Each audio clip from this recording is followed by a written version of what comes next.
Welcome to the Onebar Lupagus Show, your daily source for everything Minnesota Vikings. Freaking game day, baby. It's game day. First noon game of the year. Let's go. Hitman's back. Darasov's back. Feels so good. Lupagus will be hopping on here shortly. I don't know what he's doing. Maybe getting a nice cup of coffee, but damn it, I wasn't going to wait. We got Norpheus, FW Enter Jake in the house. Funeral. What is going on? AK Silver. I know that guy. Yeah, hit that like as you're coming in. We got an hour, 14 minutes away from the Vikings' first game, noon game of the year. Very excited. Swerve, what is going on? Man, Darasov being back. So big. So beautiful. Trey Hendrickson just been haunting my dreams. Lupagus will be hopping on here shortly. Yeah, Hitman, how much of 22 are we going to see? Two-tone, what is going on?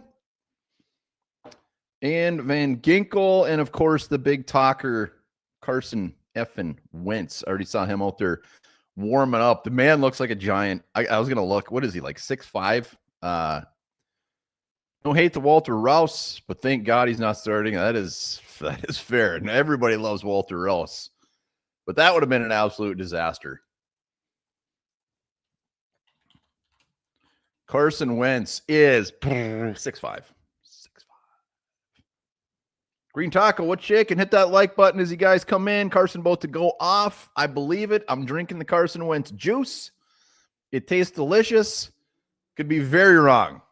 In about 5 hours from now, I could be saying something completely different. I need to pick 6 from Van Ginkel. That'd be beautiful. Chris O, what's going on? And Harrison Smith and Darasov are in and drinking Miller Lite at the stadium right now. Cheers. Chris O, I didn't realize you just go to pretty much every damn game. That's fantastic. While Lupagus comes on, remember this episode brought to you by the Patriot, by Brew Pub, the best damn pizza, the best damn cause. It is a win-win. This is the commander, the Supreme. I'm a sucker for Supreme. I'm a sucker for thin crust, and I'm a sucker for Brew Pub. So the Patriot, still plenty of time to get over to the store before the game. So get yourself a Patriot pizza. A lot of comments about how good it is. He's 2 inches shorter than Harmsy. 2 feet shorter than Harmsy. It's ginormous. It's a man. Ryan Mitchell says no more advertising. I don't think so, right, guy. Hey, good to join. Morning. How are you? It's a great day. Day. Noon game. Bengals. We got our boys back. I haven't seen the official active inactive list, but yeah, it's a great start. It's a great start. Yeah, it's gonna be so nice having Darasov and Harrison Smith back there, and Gink as well. Makes you feel good inside. Mm-hmm. Yes, it does. Well, let's go over the inactives, actives. I'm curious about the Bengals. I know what's his nuts, Cam Britt or whatever was doubtful, but their other boy, DJ, huh? He's a good player. Yeah, let's jump into the inactives right now. Desmond Ridder is your emergency third string quarterback, which means Max Brosmer is officially the backup. If Carson Wentz goes down, it's freaking max time. JJ McCarthy is inactive, obviously. Tim Jones, another inactive. Justin School with a concussion is inactive. Center Ryan Kelly inactive. Tight end Nick Vanett, and defensive lineman Elijah Williams. But like we already said, Christian Darasov, Harrison Smith, both active, and is Van Ginkel. So no real surprises on the inactive list. I'm surprised Darasov's active. I'll tell you that.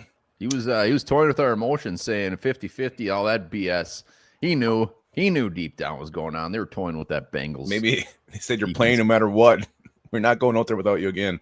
Well, I mean, we'll talk there, but who's inactive for the Bengals? Let's go over the Bengals side. We got Cam Taylor Britt is inactive. Wide receiver Jermaine Burton, tight end Tanner Hudson, a known Viking killer, Tanner Hudson. Mount McKinley Jackson, remember him?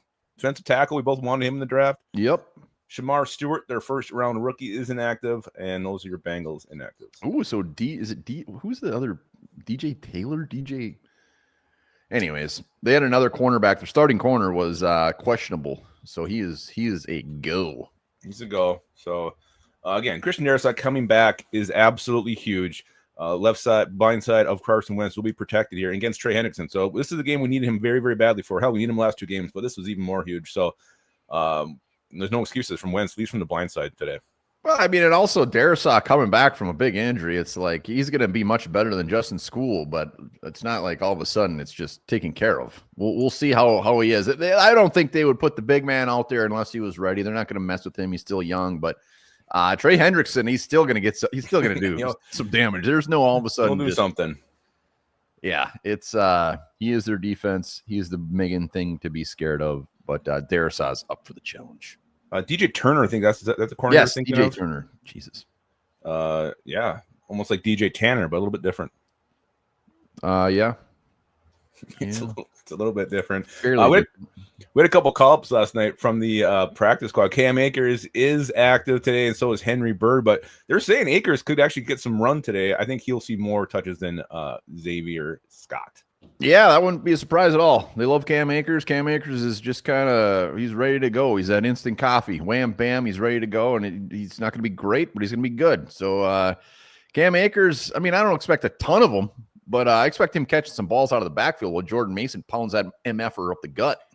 Yeah, I think we might see more than we're expecting. Like, I thought this was going to be just a complete, 90-10 workload for Jordan Mason. I bet you he gets cut to like, I don't know, maybe 75-25. I think he does get a little bit of work here, Cam Akers, but I think he will get more than it's Scott. More like the 95-5. I think we're really seeing a lot of Jordan Mason. I mean, I see Akers on the field, but as far as him touching the ball, we'll see. We'll see. I'm expecting a low number. Well, yeah, I mean, we'll see. I wouldn't be surprised though if he gets a decent amount of touches. Let's go over to things to watch in this game. I think how dare you skip over Henry Bird so quickly? That is a legend. Bird, the only reason he's up, he's going to be the backup center to Juergens. That's it. All right, we're good. Bird dog. Remember when they put him up during some game? I can't remember what the hell it was. He played good in the preseason last year. I don't remember him being in an actual game. No, I don't either, but they showed his name for something. It was weird in some broadcast. Let's do things to watch here. I got 4, but Carson Wentz, Viking debut, old man, old veteran. How is he going to do? What should we expect? Is it going to be better? Is it going to be worse? Is he going to suck? What should we expect from Carson Wentz today? Well, and really, I mean, Carson Wentz, we keep calling him an old man. He's really not that old. It's just way older than us. The injuries have aged him. He's only 32. You look across the starting quarterbacks in the league, 32 is not old at all. So he's old compared to J.J. McCarthy. But it's more so just the injuries have made him a little elderly. So watching him warm up, seeing him out there on the field today already, pitchers coming out, man, this dude looks dialed in. He looks dialed in. He is going to make this Bengals defense look silly. I got such high expectations for Carson Wentz today. They're unrealistic. Well, the other thing, too, like his receivers are hungry. Justin Jefferson is hungry for targets. Adam Thielen is hungry for targets. T.J. Hockenson needs more targets. We have receivers. We have weapons who need to get the ball thrown their way. Can Carson Wentz do it? Will KLC allow him to do it? We'll find out here in just a couple hours. But I think that's their target. KLC, how is he going to call this game? Will it be different? Is he going to do the same kind of weird offense we've seen with the pitch outs and the straight dropbacks? Or is he going to roll them out, do the crossers, do the things that we like to see KLC do in his offense?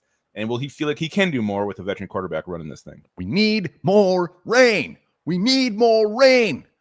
Melissa is eating her babies. Ugh. Anybody knows what that's from, man.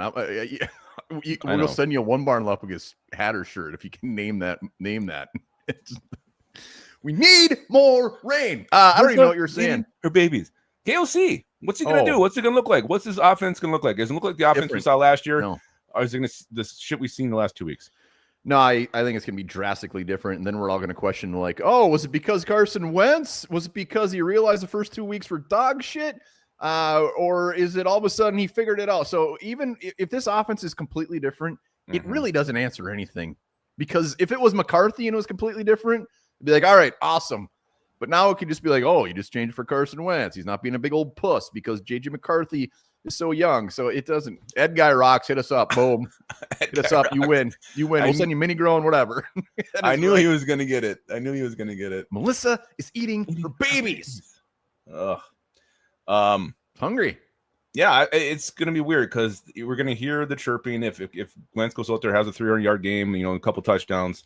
I'll be fine. We need a win, so I'll handle the chirping just fine. We need a win. If people want to, if they end up getting a win, and it's a lot of it is on Carson Wentz's back and the play calling, and people want to bitch about that, then so be it. Who cares? We get a dub and you're just not happy. You're just not a happy person. So T-Bass just guessed some show about Bears. Yeah.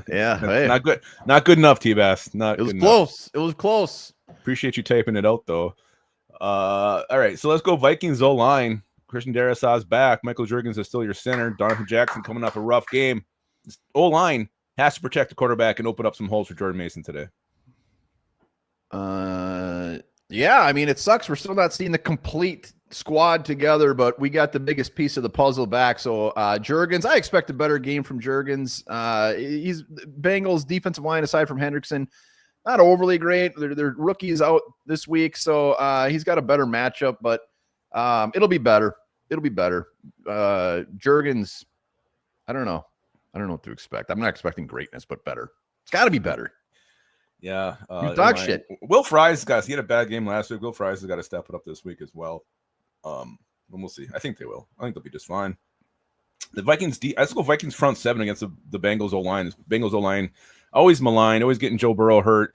We saw it in the preseason. He's already hurt. He's out for 10 months because of the turf toe injury because his O-line fails him. This should be an absolute feasting. Van Ginkel's back. We got Dallas Turner rotating in, Jonathan Grenard, then also the boys up front. I'm expecting the Vikings D-line to take this thing over. Well, yeah, I mean, you can say the complete opposite as well as far as the Bengals feasting on our offensive line. I mean, the Vikings are the most sacked team, second in the league, most sacked team. So they're saying the exact same stuff. It should be a feast for both of us. Hopefully we step up. I mean, defensively, they should get after it. This should be the one where Jake Browning can move with his legs. He can move in the pocket, so that's the biggest issue. But just even if we don't hit home and get those sacks, the pressures make him uncomfortable. Jake Browning, the story, it's great. He's a good backup quarterback. Whatever. Make him look like a backup quarterback. He's only started 7 games, so he's still very inexperienced overall. He's coming to a hostile environment on the road. Bengals have never won hostile? In Minnesota. Yes, we're hostile. Why? Because we make noise. We make it tough for the other opposing players. We're not rude. Minnesota wasn't very tough last week. Well, it was in the first half when the game was still being decided. It had. So, yeah, it'll be a tough environment for him to play. It's very loud there, and I think the fans will get Jake Browning rattled again. It's a 7 start. You can't let him get comfortable early, and you got to hit him quick. You got to come out and get him to the turf right off the bat, get him thinking about the pressure, make him start seeing ghosts in this thing. Really, he will turn the ball over if he's feeling pressure. Well, and Van Ginkel being back is absolutely ginormous. I mean, Van Ginkel, Dallas Turner, now Jonathan Grenard. Van Ginkel out there week 1. I mean, just what playmaking ability that he has, not even getting those sacks, but just being in the backfield. That's going to be so huge having that 3-headed monster out there, and especially with no Blake Cashman. So that's absolutely ginormous. Hi, MC Sports. Hello. What does this mean? Lupagus is a ghost. Who knows what that means? So, yeah, getting after the quarterback is a must. I mean, we got to talk. What else is on there? That's what I had. I don't know if you got anything else. We got to talk Hitman. I mean, Hitman, we talked at the beginning of the show, but just home game, 22 being back. They got to be announcing the defense this week, right? I mean, I don't know what they're doing, but 22 being back, that's what's going to get this crowd into it. When he goes on the field, I mean, he is one of the most loved Vikings players ever at this point, ever. And just having him back, it'll be interesting to see how much he plays, how he looks out there. But what a boost. Yeah, I think you just touched on it. How much is he going to play? Will he get a full workload? Will he be kind of just sprinkled in here and there? I don't know what to expect. 'Cause I don't know what the hell's going on with him, so it's hard to predict how much run he'll get. But is he in game shape? Is he ready to go? What kind of legs does he have on him right now? How much stamina does he have? We'll find out. I expect a fairly minimal amount of him. It's just more so when he's out there. Like, I want to see when he's out there and what situations he's out there. Is Metellus and Theo Jackson going to be running the show and he's just out there a little bit? That's what I expect. He must be ready to go. I hope so. I mean, it's not just a ploy. Like, it's time for him to be back. Venomous, what is going on? Long time. You mentioned it earlier, but just getting to 18, it's time. 18 needs to have a $125 plus and a couple scores. It is time for him to absolutely break out, and this is the game to do it. Bengals secondary is beat up. Bengals secondary isn't that great when they're not beat up. It's just a matter of Carson Wentz getting him the ball if he has time. But He needs it. Another week of 45 yards or whatever. Wide receivers, we know how they roll. He's not going to be happy. He's never done it, but Justin Jefferson wants to outperform Jamar Chase in his own house, so that's gonna be a friendly competition between those two. So Jefferson, obviously, just getting the game and getting the win, but he wants to, overshadow Jamar Chase as well. Yeah, and he should. He better. TJ Hawkinson needs to step the F up. Jordan Mason needs to just get absolutely faced. I'm excited. I think this might be the first time this year we just get a comfortable win. Are we dumb for thinking we're going to see something different than we've seen the first 2 weeks? No, because if it was JJ McCarthy, I'd be more leaning towards like, all right, maybe it's a little bit different, but like I think Carson Wentz adds a whole different element to this thing, a completely different element where it's like, F it, who cares? And maybe we are dumb. We are dumb. Stop dumb. Patriot Pizza ain't dumb. Get your bus to the store. Get you a Patriot Pizza. Great pizza. Great cause. Let's go. The Commander. Yeah, I just had the Commander. Blocks. Delicious. I don't know. Like I'm getting myself hyped and getting myself worked up. Think we're gonna have some offense today, and I'm just thinking like in a couple hours, are we gonna be all like, oh god, we can't move the ball. We've had one good quarter of football in 3 games. You'll probably be speaking Spanish in a couple. I don't think so. I don't even know how to speak Spanish. I know. Well, you sound like it. Yeah, it is a mystery. Anybody guessing now? Anybody says I told you so after the game is full of shit because we do not know. We're all guessing. It's easy to say, like, I think it's easier to say Carson Wentz is going to look like ass than to say that he's going to look great because he hasn't played a meaningful game in forever. Going to have an omelet. All right, put some ham in that thing. Yeah. I don't know. If I was to take a meter, is it going to be better? Is it going to be enough? I'm pointing to yes, it's going to be better. But I'm also cautious at the same time. Like, just something's off with this offense right now. Well, and until it's fixed, you just don't. The main part of it is not here right now, so it's going to be different. Mm-hmm. There's no doubt. Hopefully it's better. It's got to be better. It's got to. Darius is going to be a big part of it. The fact that Jordan Mason is forcing his hand to be the lead back is going to be better.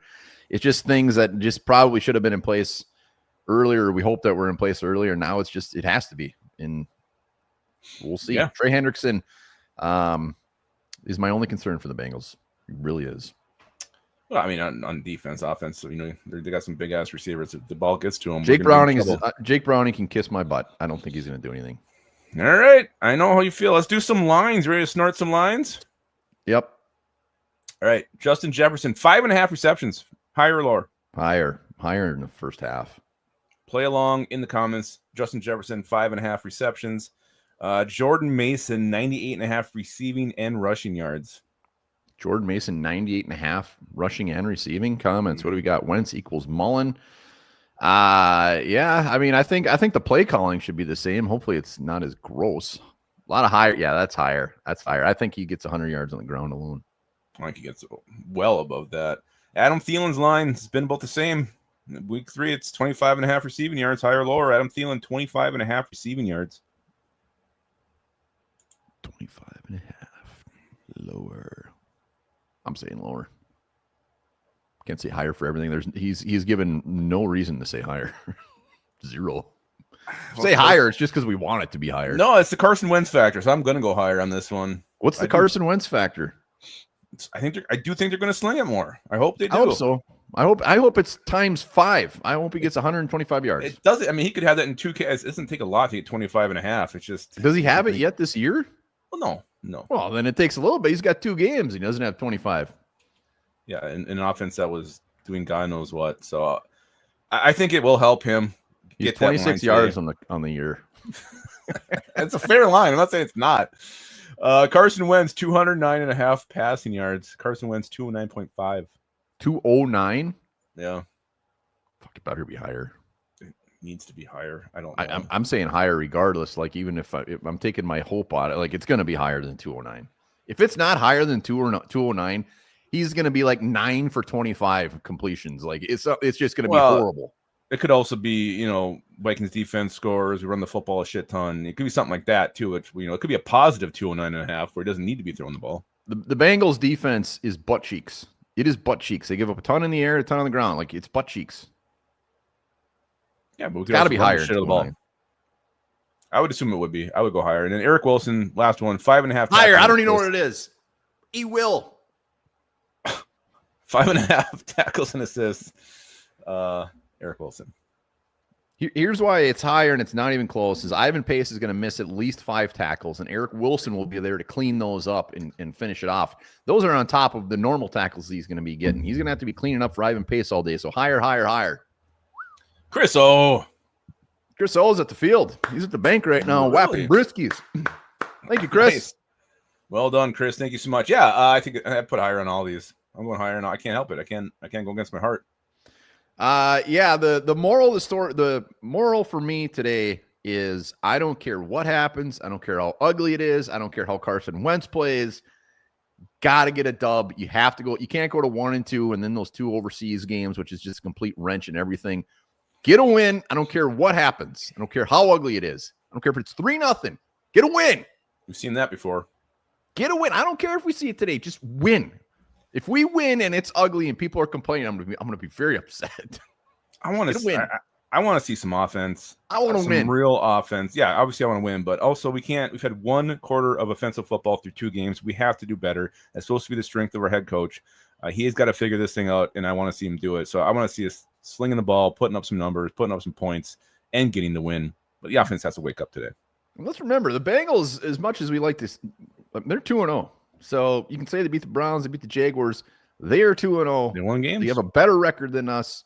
So we have to respect that as well. So that's why it's just get the win at home. You can't lose 2 games in a row at home. That's just setting it up for disaster for the year. If we lose this game, there's going to be a lot of questions at home.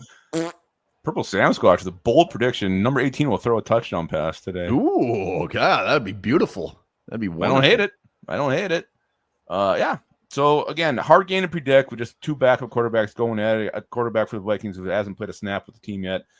But we got some help back. Darisaw Smith and Van Ginkel all back should be a boost to this team, a boost that we desperately need. It should be an interesting game. That's all I can say. It's going to be interesting. It's going to be damn fun. Beers will be flowing. So will the Patriot pizzas. We're going to be live halftime on today. So streaming right at halftime. I'll be popping on. So be sure to come saddle up and have a brewski with me. We got breaking news before we end here. This is from Green Taco. Bengals are poopy. Poopy. If Joe Burrow was playing, it would definitely be a whole different ball game. I know that. Yeah. Yep. Thanks for hopping on. Pre-game will be at Onebar. We'll be here right on noon or halftime, right? Halftime you're hopping on. I'll probably be on the start of the 4th quarter. We'll take you guys home on this one. They have a great post-game show where we'll bring you guys on. Give your studs and turds. Haven't done that yet this year. So looking forward to that. It's been a long time since we've seen a lot of your faces. And remember this, a group of salamanders is called a congress.